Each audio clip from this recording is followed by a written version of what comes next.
Dr. Murdoch has influenced me more than I could even tabulate or say.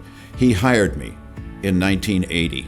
In many respects, I couldn't have had a better chair at Cedarville because he wrote the history of the first 100 years of the university, or the college back then, and he had a clear understanding of why we existed. We had offices on the third floor of the administration building then. It's now called Founders Hall. Really, we had closets on the third floor because each room was about 6 by 6. His office was right straight across the hall from mine, and so we had a lot of time to talk to, and there was just a lot of wisdom that came about. I would say that the key was we became friends. He's a good friend.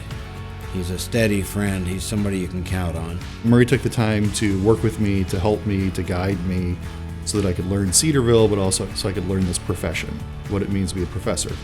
As someone who's chair now, the example that Murray gave me was a great template.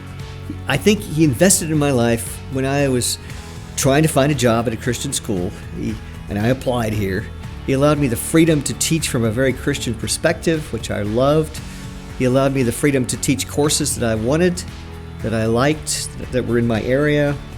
First day I came on the campus as a student, I met Murray Murdoch. And he immediately made it very clear to me that my life and my academic career was important to him. He cares for his colleagues. He knows all the members of my family. He still asks about them, asks how they are doing, and he prays for us. Murray was a terrific role model for standing up in really hard situations and speaking the truth. Whether it came to race relations on our campus, whether it came to arguments over the nature of truth, whatever it may be, Murray is always there willing to stand up and be counted. J. Murray Murdoch is a legend. I think he is a legendary figure on the campus. But I think I view that term legend with a high degree of respect, in that he had a high ideal of what Cedarville is, and he wanted that to be maintained. So when he saw challenges to who we were, what we were about, challenges to our worldview, he was the man who wanted Cedarville to be at the top of its game.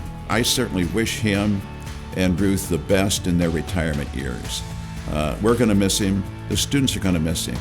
But I hope he and Ruth have more time to spend with their grandkids. Can you imagine what it would be like to have Murray Murdoch as a grandpa? Along the way, he has been a major influence on an awful lot of lives. I don't know that they could ever be counted here, but they will be someday. Murray, I really hope that you don't stay totally retired. You should come back to campus. You should do some research and writing now, something you haven't had a lot of time to do, and enjoy your family. I don't think ministry will ever be far from Murray Murdoch, and I wish him a blessed ministry, a blessed life, as he continues to know the Savior and to grow in him, because that's going to be Murray Murdoch. That's who he is, and that's who he's wanted his students to be, is people who always want to do better for Christ and for the cause of Christ.